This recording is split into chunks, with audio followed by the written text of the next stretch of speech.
Why is concrete so needy when it's all alone? When the wear of nature and the elements break it down, cracks show and its integrity crumbles. Rebar can help, but it only supports the concrete after the damage has been done. Concrete is the foundation for so many of our buildings, our bridges, and our walls.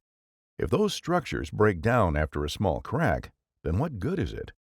Concrete structures must be able to expand and contract during daily temperature swings to avoid tearing themselves apart. But how do we predict concrete's strength and durability? Concrete's flexural strength is tested by casting beams and then testing them in specifically calibrated machines. Once the beam is placed into the machine, a ram slowly forces the center of the beam downward, causing it to bend.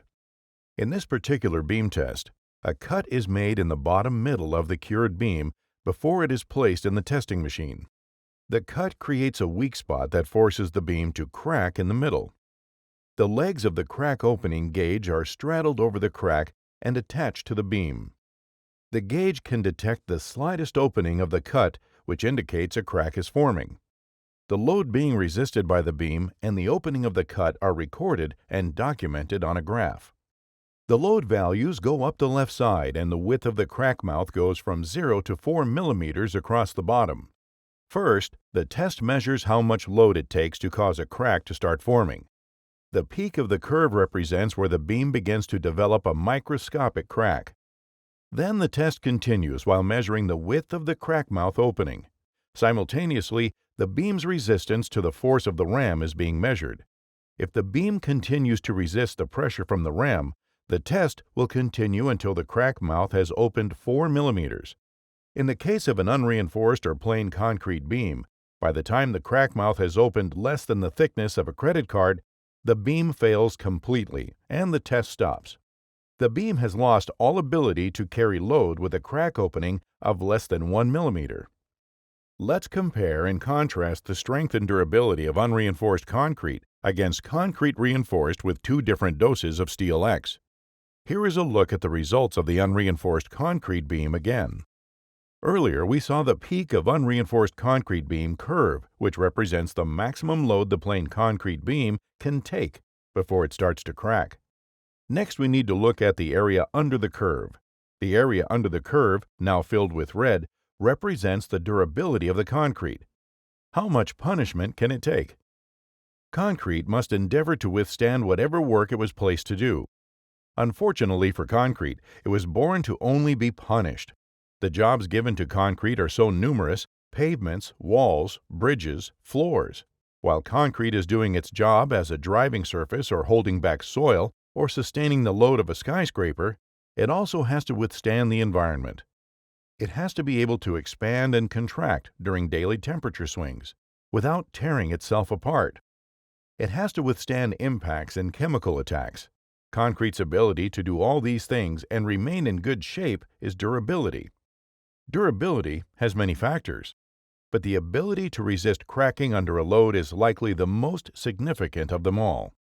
Remember, fractions of a millimeter are invisible to the naked eye as we transition to looking at the graph of a low-dose SteelX reinforced concrete beam test. First, it is essential to note the difference in the load it takes to initiate a crack in plain concrete versus the concrete beams reinforced with SteelX. Pieces of SteelX are 1-inch long high-strength twisted miniature rebar that are mixed into the fresh concrete while it is still in the mixer. Once the concrete is placed and it hardens, SteelX locks in and reinforces every cubic inch of the concrete in every direction. SteelX's ability as a reinforcement can be clearly seen in the increased load it takes to cause the beam to crack. Now we continue the test. While the load increases and the crack is forced open to 4 millimeters, the SteelX rebar pieces, embedded inside the concrete and holding tight across the crack, are continuously resisting the crack growth. Therefore, the line does not fall back to zero like it did with plain concrete. The large increase in the area under the line represents the second part of the increased durability SteelX imparts on concrete. Even at a low dose of SteelX, there is more than 50 times increase in the area under the line in the graph. Next, we can look at the results of a higher dose of SteelX shown in blue. It takes nearly 2.5 times the energy to initiate a crack. After a minute decrease, the line begins to climb above the level it took to form the initial microscopic crack. That means the embedded SteelX is even stronger than the beam was initially. The line continues to climb all the way out to a crack opening the thickness of 1.5 credit cards. Then it resists the crack growth all the way out to 4 millimeters with only slight step downs along the way. In the end, the beam can still carry twice the load it took to break the plain concrete beam in two. Let's look at all three graphs overlaid, one on top of the other, to see the differences in durability of plain concrete versus SteelX reinforced concrete at two different dosages. The difference in the area under the green line is tens of times greater than plain concrete for the low-dose SteelX and hundreds of times greater under the blue line for the higher dosage of SteelX. The larger area represented by the SteelX reinforced concrete shows that it is far more durable than the concrete not protected by SteelX. By forcing open a badly cracked beam, it is possible to see the SteelX bridging the crack. These test results show that SteelX reinforced concrete is far superior to plain concrete. But it also has an advantage over other types of reinforcement. For example, traditional rebar does not start supporting concrete until a 1 millimeter wide crack has opened in the concrete. Again, that's wide enough you could stick a credit card in the crack.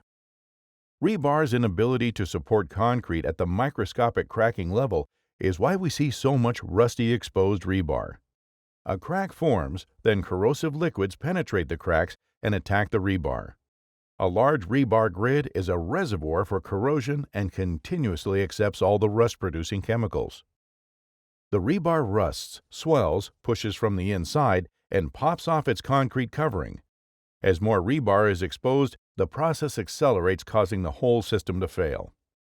In contrast, SteelX increases the load required to cause the initial crack, and it reinforces the concrete much earlier.